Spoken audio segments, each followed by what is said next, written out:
बिस्मिल्लाहिर्रहमानिर्रहीम। अस्सलाम वालेकुम फ्रेंड्स, मैं हूं ज़ेब और आप देख रहे हैं traveller 777। Welcome to our YouTube channel. तो फ्रेंड्स, अभी हम बात करेंगे जर्मनी के मतलब।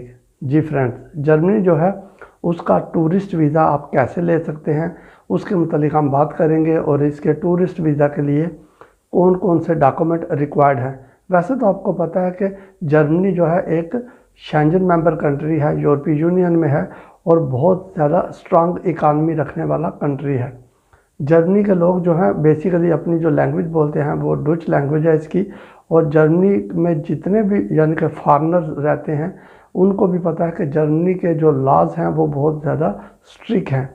लेकिन लॉ स्ट्रिक्ट होने की वजह से ही जर्मनी जो है अच्छा जा रहा है। तो इस कंट्री में अगर कभी आपको मौका मिले आप जाएं तो फिर आपको आइडिया हो जाएगा कि कैसा खूबसूरत कंट्री है, लोग कितने अच्छे हैं। और वहाँ पर अगर आप सेटल डाउन होते हैं तो आपकी अर्निंग भी बहुत अच्छी होती है और जो लिविंग स्टैंडर्ड है जर्मनी का वो बहुत ज़्यादा अच्छा है और एक सेफ़ और सिक्योर कंट्री है। तो फ्रेंड्स, बेसिकली जो यानी कि जो रिक्वायरमेंट है वो भी मैं आपको बताता हूँ, और जर्मनी के जो वीज़ा की फ़ीस है, टूरिस्ट वीज़ा की फ़ीस वो भी।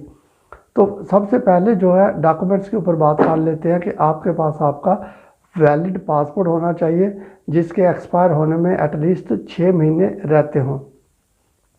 उसके अलावा आपके पास अपने होमलैंड का आइडेंटिटी कार्ड होना चाहिए। अगर आप मैरिड हैं तो आपके पास मैरिज सर्टिफिकेट होना चाहिए। उसके अलावा FRC यानी फैमिली रजिस्ट्रेशन सर्टिफिकेट आपके पास होना चाहिए। और जर्मनी जाने के लिए आपके पास बैंक स्टेटमेंट होनी चाहिए, जो कि बैंक स्टेटमेंट आप बैंक से जाके लेंगे, ऑनलाइन उसका प्रिंट आउट नहीं निकालेंगे, वो एक्सेप्टेबल नहीं होती। बैंक से जब आप जाके जो है वो उनसे बैंक स्टेटमेंट रिक्वायर्ड करेंगे और साथ में मेंटेनेंस सर्टिफिकेट भी आप बैंक से ले लेना।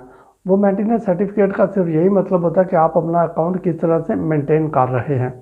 तो बैंक स्टेटमेंट के ऊपर और मेंटेनेंस सर्टिफिकेट के ऊपर जो है वो बैंक वाले स्टैंप लगा के देंगे, तो इसलिए वो वैलिड होता है और एक्सेप्टेबल डॉक्यूमेंट है।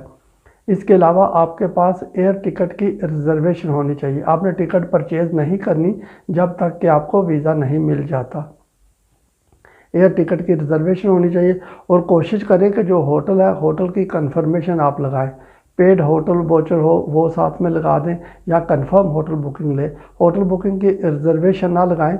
इस तरह अभी काफ़ी केसेस जो है वो सामने आ रहे हैं कि जो रिफ्यूज़ हो जाते हैं।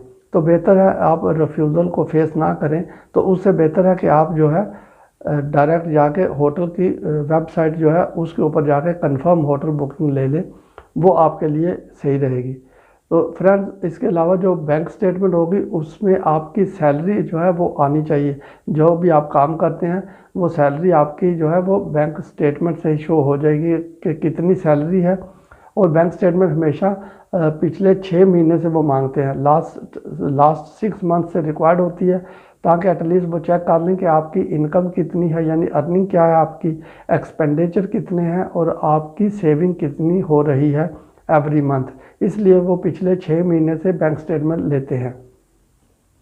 इसके अलावा फ्रेंड्स, आपके पास ट्रैवल इंश्योरेंस होनी चाहिए जो कि 30,000 यूरोज़ को कवर करती हो, और इसके अलावा जर्मनी के अलावा पूरे शेंजन जोन को भी कवर करती हो। वो आप चाहें तो ऑनलाइन जाके आप उसको परचेज़ कर सकते हैं। कवरिंग लेटर आपके पास होना चाहिए कि आपका पर्पज़ ऑफ विज़िट क्या है जर्मनी में, तो वो आपने हर चीज़ मेंशन करनी होती है अपने कवरिंग लेटर के ऊपर, वो भी आपके पास होना चाहिए। इसके अलावा फ्रेंड्स, अगर आप जॉब करते हैं तो आपके पास जॉब का कॉन्ट्रैक्ट होना चाहिए, पे स्लिप्स होनी चाहिए। और जैसा कि मैंने स्टार्टिंग में बोला था कि आपकी जो सैलरी है वो आपके अकाउंट में आती है, तो वहीं से शो हो जाएगी कि आपकी इनकम कितनी है। लेकिन इसके अलावा यानी कि आपके पास अगर आप बिज़नेस करते हैं तो बिज़नेस के लिए आपके पास चैम्बर ऑफ कॉमर्स का लेटर होना चाहिए, NTN नंबर यानी नेशनल टैक्स नंबर जिसको बोलते हैं वो होना चाहिए, और ईयरली टैक्स रिटर्निंग भी आपके पास होनी चाहिए।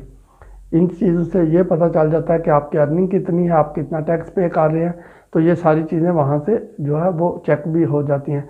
और अभी आपको यहाँ पे एक और बात बताता चलूँ कि जो जर्मन वाले हैं वो आपके अकाउंट को भी वेरीफाई करते हैं और अगर आप बिज़नेस करते हैं तो बिज़नेस के पॉइंट ऑफ व्यू से भी वो चैम्बर ऑफ कॉमर्स से कांटेक्ट कर सकते हैं अगर उनको ज़रूरत पड़े। लेकिन जो अकाउंट होता है वो तो डेफिनेटली वेरीफाई करते हैं।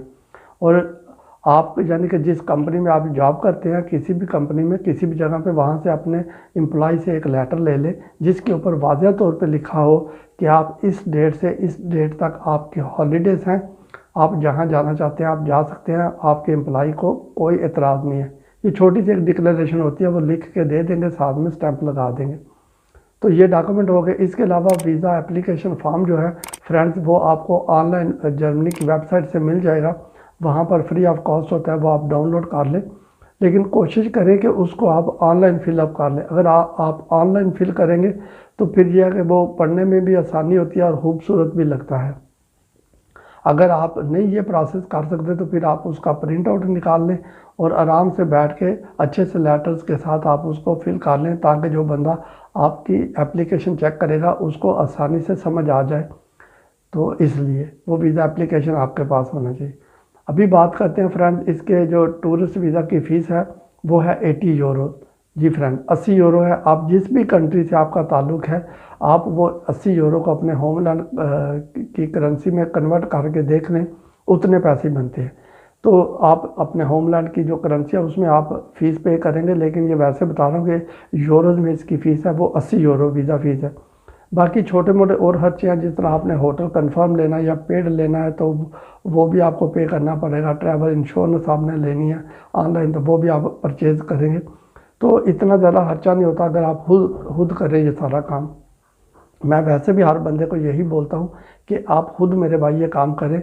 खुद करने से बहुत फ़ायदे होते हैं। एक तो ये होता है कि आपको पता चल जाता है कि आपने पेपर वर्क कैसा किया। दूसरा ये कि फिर आपको आगे चल के समझ आ जाती है। कल को आपने अगर किसी की हेल्प भी करनी है तो भी आप कर सकते हैं।